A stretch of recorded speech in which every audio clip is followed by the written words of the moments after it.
Hello and welcome, I'm Joe Hendry and this is What Culture Gaming. And at the end of 2006, Nintendo released a console that gave it that boost, because after so-so sales from the GameCube, it needed something that was going to engage the mainstream on a wide scale. And it did just that, because at the end of 2006 saw the release of the Nintendo Wii. Now the purpose behind the name is the collective is we, as in you playing with someone else, and the two eyes are to signify two people playing the game. So this was all about engaging not just the hardcore gamer, but this one was more about the mainstream appeal. Now, some people felt that a lot of the games got lost in that quest to gain the masses, but there were still some amazing games on the system that you need to play. So today we're going to talk about the 10 Nintendo Wii games that you must play before you die. Let's begin with a quick recap of the rules. As you know, it's one game per franchise. We're not going to penalize any particular Nintendo character for appearing more than once, as long as they're doing different activities in each entry. Mario, we're looking at you. And speaking of Mario, we're better to begin than with the new Super Mario Bros. For the Wii. That's right, we're better to start this list than with the tried and tested Mario formula, because what this game is a beautiful overhaul of the original Mario and Luigi 2D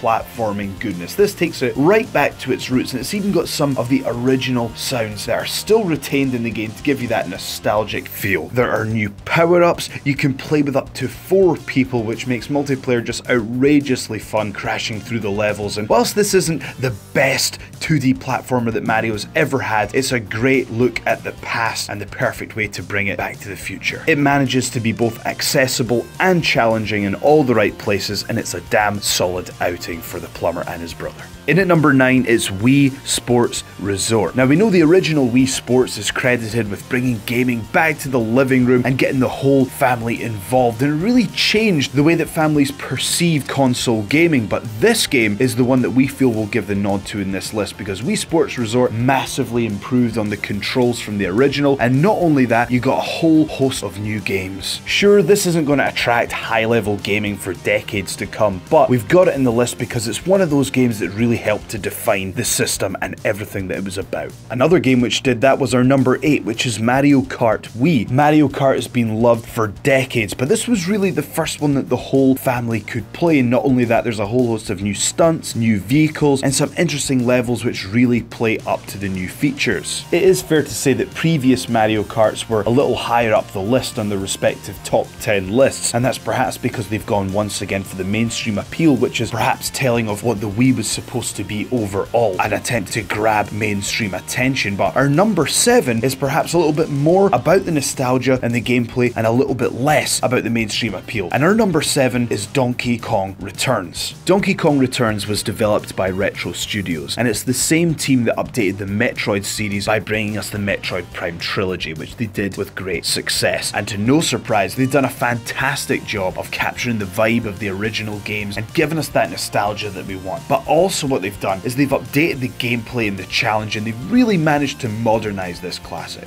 It is unusual to see a Donkey Kong game ranking above a 2D Super Mario adventure, but the fact is we can't let Mario just rest on his legacy. This isn't just a remake. The care and attention has really gone in to make this a modern classic, and that's why it's at our number 7. In at number 6, it's the XENOBLADE Chronicles, and on a system that's really all about engaging the mainstream, this game stands out because it's a deep and well-crafted RPG that is perfect for those who are looking for a little more depth from their Nintendo Wii gaming. This game was released towards the end of the Wii's lifespan, and whilst it's true that it has been criticized for its graphics, if we can just put that to the side for 1 second, the artistic style itself is actually quite beautiful, and this game is truly massive. It's in a huge setting, and exploration is really rewarding. And not only that, it's an epic battle system that's a lot of fun, and at a time when RPGs were really lacking on console gaming, this game truly stands out. In at number 5, Rayman Origins. We know Nintendo is known for its brilliance in 2D adventures, and as great as Super Mario Bros. And Donkey Kong Returns are as games, we have to give the nod this time to Rayman Origins, and we really feel that it is the best 2D platformer on the system. This really pushes the boundaries of what is possible with that art style in a 2D game. This really feels like you're playing a piece of art rather than just a game. It manages to be charming, but it's also hugely challenging at the same time. Overall, this is just a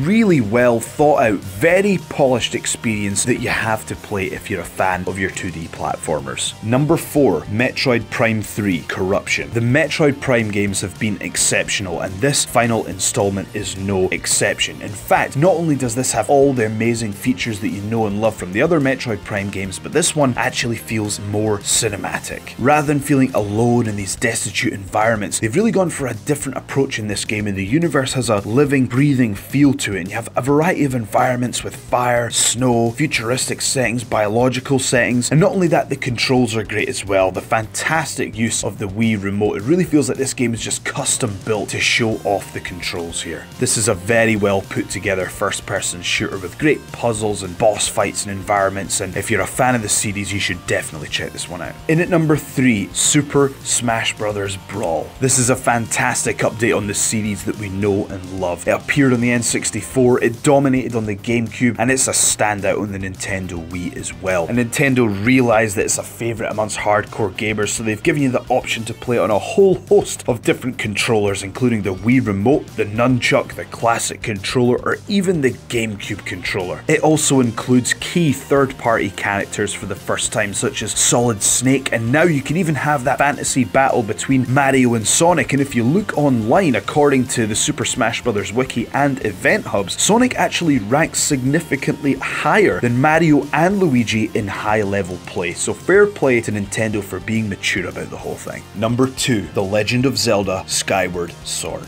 Any Zelda game has huge shoes to fill. This is a beloved series that is known for producing iconic games. And when hardcore fans of the series found out that Nintendo were going to be making use of the motion controls for the battle system, mass panic ensued. But this time Nintendo absolutely nailed it, because they managed to find that balance where they could open up the game to a whole new host of players and still have a system that satisfied the hardcore fans of the series. And the motion controls really added a sense of timing to the battle and also made you feel like you were actually there. The game's graphics are also a huge achievement, because some people really felt that Wind Waker was just a little too out there with its cel-shaded graphics, but what Nintendo have done is they've managed to find a great balance between that and the Twilight Princess to have graphics that are both charming and epic at the same time. It's more cinematic than previous outings, there's a bigger cast, and there's beautiful cutscenes as well. Nintendo have really nailed it with this origin story of the Zelda series, and when fans were initially terrified about the controls, they were blessed with this gem of a game. In at number 1,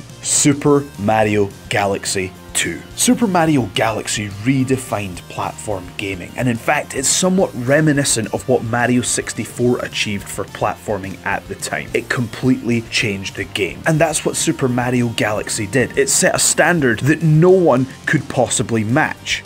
Well, except for the sequel. Super Mario Galaxy 2 was everything that a sequel should be. It was a celebration of everything that worked in the first installment, but with new environments and challenges, and it took the awe factor to a whole new level with new powers, new worlds. It's fun, it's challenging, and it is absolutely stunning. Super Mario Galaxy is just about as close to being the perfect platformer that you could possibly be, and it really is an outstanding achievement in gaming. We hope you've enjoyed this video. I'm Joe Hendry, and you can follow me at Joe S. Hendry on Twitter. And make sure you like, share, and subscribe. Thank you so much for watching, and we shall see you next time.